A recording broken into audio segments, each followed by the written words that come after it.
Ikaw. Oo, ikaw. Hinahamon mo rin ako ng boxing? Sino-sino dito yung mga nanonood ngayon, ikaw, ang gustong makalaban ako sa boxing? Bakit ba ako lagi niyong hinahamon? Hindi ko maintindihan. Hindi naman ako boksingero. Ako hinahamon niyo. Bakit ba galit na galit kayo? At anyway, pag-usapan po natin yung reset na kumakalat na kasi naman, no? Actually, ayoko ng mga ganitong mga eksena, pero minsan parang kailangan mo na ring sagutin, ano, at pasensya na yung mga fan ko dito. I just wanted to show everyone na kaya ko rin naman pumalag kung kinakailangan po, lalo na pag sobrang binabastos na tayo. Nakakatawa lang yung mga fan, and didiretsyon ko na yung ibang mga fan ni Casimero na hamon ng hamon sa akin. Hindi naman sa minamaliit ko sila, pero syempre pag lalaban tayo ng promotions, kailangan medyo kilala rin po kayo para maganda yung laban. Kasi kung hindi, pag nagkita tayo, kung talagang galit ka sa akin, hamunin mo ko na sutukan harap-harapan. Yun ang pwede mong gawin. Hindi gusto mo lang pagkakitaan, hindi naman bibinipisyo yung promoter o ako, papasikat lang. Kumbaga, naghahanap ka lang ng clout. Di ko alam kung naiintindihan mo yan. Pangalawa, may mga nagsasabi na binastos ko daw yan si Casimero. Sino ba na unang nang bastos? Ako, nagtatrabaho lang ako. I've always been fair to him. Hindi lang nila magustuhan pag may negatibo at hindi apabor sa kanila.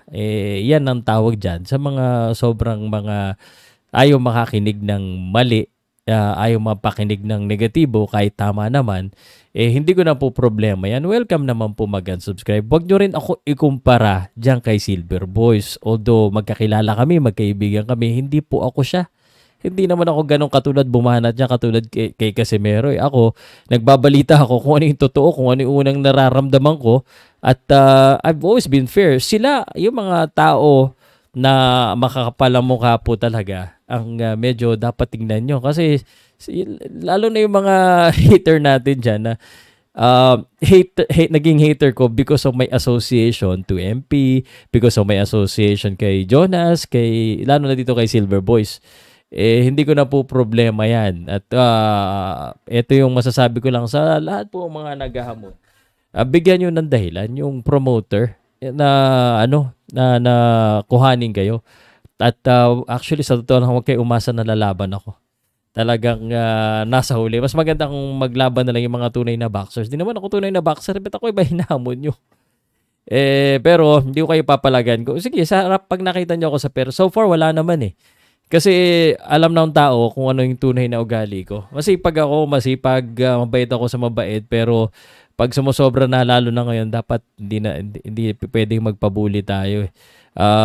Ayaw yun ang masama yung ugali. Nagpipikit, kumbaga, nagbubulag-bulagan kayo pag yung idolo nyo may maling ginagawa. Pero pag ako, konting may mali o yung ibang tao na mali na kagad. Kailangan patas yung pagtingin nyo.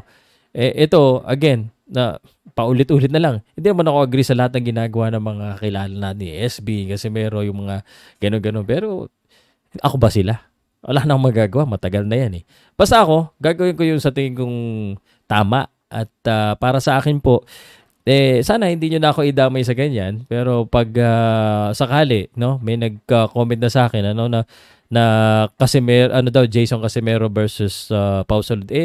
Nagbati na kami niya ni Jason. And I think, sabi ko nga, kung tunay na away, bakit pa natin lalagay dyan sa, away na lang. Pero, I think we can make good money together, Jason, if papalag ka. Sa akin lang naman, just para sa mga fans, At sigurado naman, mabubugbog mo naman ako dahil ikaw, boksingero ka, trainer ka. Kung operan tayo. Kung hindi, si Haring Damit na lang. Sa akin naman, ayoko naman talaga Kumbaga, kung may opportunity at para sa fans, sa ngayon, pwede naman tayong mag-entertain ng fans. Wala pong personalan sa akin. Medyo syempre, maglabas lang tayo ng konting frustration sa mga fans. But at the end of the day, para sa akin, gusto ko maging maayos lahat. Pero, kanya-kanyang opinion. Ganun naman talaga no? Salamat guys. I-comment nyo lang kung lalaban ba kayo sa akin. Huwag nyo na ako hamunin, lalo na yung mga hindi ko kilala. Pabubugbog nyo lang ako. Ko naman.